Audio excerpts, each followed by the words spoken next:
Hi, this is Dr. Sana Hashmi. I'm a fellow at the Taiwan Asia Exchange Foundation. And this week in my Print Eye on China column, I looked at what the Chinese are saying about Ukraine's Operation Spiderweb. So let's take a closer look at how Chinese discourse is framing this Ukrainian operation on Russia. So a look at several Chinese platforms like Zhihu, which is a Chinese version of Quora and Reddit, and Baidu, Weibo. The narrative is strikingly consistent, and the main argument is that this wasn't an independent Ukrainian military initiative as being announced and as being claimed by the Ukrainian side. So, a lot of Chinese commentators, scholars have been portraying it as a NATO scripted strike. And in this view, Ukraine is simply an executor and it's not being seen as the main strategist. And further, the Chinese commentators also argue that the operation, which was in the works for over a year, was aimed at testing Russia's defenses and possibly pushing it into a wider conflict, a two front conflict with Ukraine and NATO. So, the use of AI guided drones and Western supplied missiles has been highlighted as a red flag, a direct provocation from Ukraine towards Russia that exposes vulnerabilities in Russia's homeland security. And in fact, many have even been calling it as a wake up call for Russia and Putin. And in fact, asking questions about how there was such a major security breach from Russia's side. So there's a lot of discussion with respect to Russia's capabilities now after years of this war that has been going on. So they have been calling it as a wake up call for Russia and how Russia is going to respond. So, in fact, one article on Python described the operation as a choreographed NATO production. And there's a clear portrayal of Ukrainian President Zelensky as dangerously ambitious, who's willing to gamble national security for Western backing. So clearly, the strikes on command centers and bomber bases are seen as a part of a broader Western strategy and not just something Kyiv would or could do on its own. So, absolutely, the idea is that there has been a major European and, in fact, US backing behind Ukraine, and this is not something that Ukraine was able to do on its own. Now, here where it gets more interesting, a lot of Chinese commentators are talking about the timing of the strike. The timing was just before the peace talks that was supposed to take place in Istanbul. And that fueled online Chinese suspicion that diplomacy was being deliberately sidelined by Ukraine.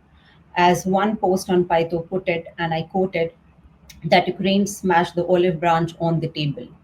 And in this context, one user on Weibo, in a viral post, he called this operation as a shot in the arm for Ukraine and a slap in the face of Russia and a stumbling block for Trump.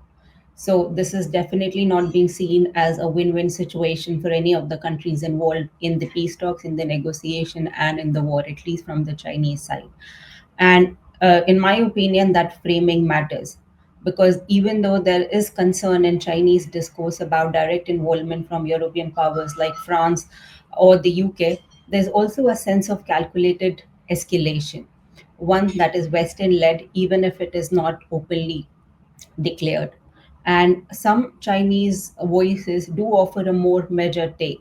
For example, one reporter cited two key constraints behind why either country is not going to escalate it further or they cannot really afford any further escalation. The first factor was the central role of the US and the willingness of Trump to negotiate between Ukraine and Russia. And second, the military stalemate on the ground, which makes sweeping shifts unlikely. So, if this keeps going on, that means the war will be met with a deadlock, there will be stalemate, and the solution will be far from achievable. So, these are the reasons why some of the Chinese voices believe that the further escalation is not going to be helpful, or perhaps it's less likely to happen. But tactical observations are what really dominate the conversation on the Chinese internet.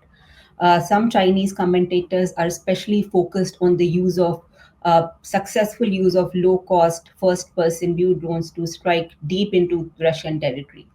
And these are seen as clever, asymmetric tools that are leveling the playing field and forcing Russia into a more expensive reactive defenses. And there's real interest in these tactics as a model for modern warfare, particularly in Chinese own strategic thinking. And we have been hearing that the 21st century warfare is more likely to be dependent on drones. So it's going to be drone warfare. So this is something that has been discussed extensively on the Chinese internet and among the strategic community. Then, apart from that, the question of nuclear escalation is still lurking. And under Russia's updated doctrine, hitting strategic bomber bases could qualify as a major provocation. This is what some Chinese are talking about. And some military bloggers in China say a nuclear response is unlikely, but they do expect more signaling from the Russian side, maybe a stepped up missile campaign or intensified drone warfare. So, of course, the idea is that it is not going to lead to a nuclear war or nuclear attack from Russia's side, but definitely there's going to be much more uh, advanced signaling from Russia's side now. Now, the discourse also sees a psychological shift, and this is where there is appreciation for Ukraine now. Many in China agree that this Operation Spiderweb may not have changed the frontline map, may not have changed the realities on the battlefield or on the ground, but it has absolutely boosted Ukraine's image, particularly under Zelensky and the intelligence chief. And they are being credited even in Chinese circles for turning unconventional ideas like drug borne drones into tactical successes. And this is primarily because there has been a lot of emphasis on young voices, and there is less rigidity and less bureaucracy in Ukraine. And in contrast, Russia's rigid command is being viewed as outdated and vulnerable. And this is being seen as one of the shortcomings and weaknesses of Russia when it comes to its war with Ukraine.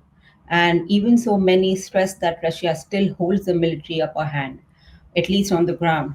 The real impact, they argue, is symbolic. And some Chinese analysts go even further, suggesting that this operation was meant less for Moscow. It wasn't really about Russia, it was more for signaling to Washington. For instance, one scholar from East China Normal University, Ko Liwu, he believes that Ukraine is trying to prevent any future US Russia rapprochement or deal on Ukraine. And this was primarily because of the fear that Ukraine is going to be sidelined by Donald Trump and US is going to take the front line in the negotiation. And that could leave Kyiv isolated or pressurized into concession. So that attack was a signal towards US that Ukraine needs an equal place on the table, and the unequal concessions are not going to be accepted by Ukraine. And then there is also some discussion about peace, like how it is going to impact the resolution of this war. And when it comes to peace, the mood in Chinese strategic circle is grim. There is not a lot of optimism about this, and experts like Yang Cheng and Wang Yiwei say the chances of a ceasefire are slim as of now. The US and NATO are seen as complicating factors, not facilitators. Their involvement is making this much more complicated than it is already.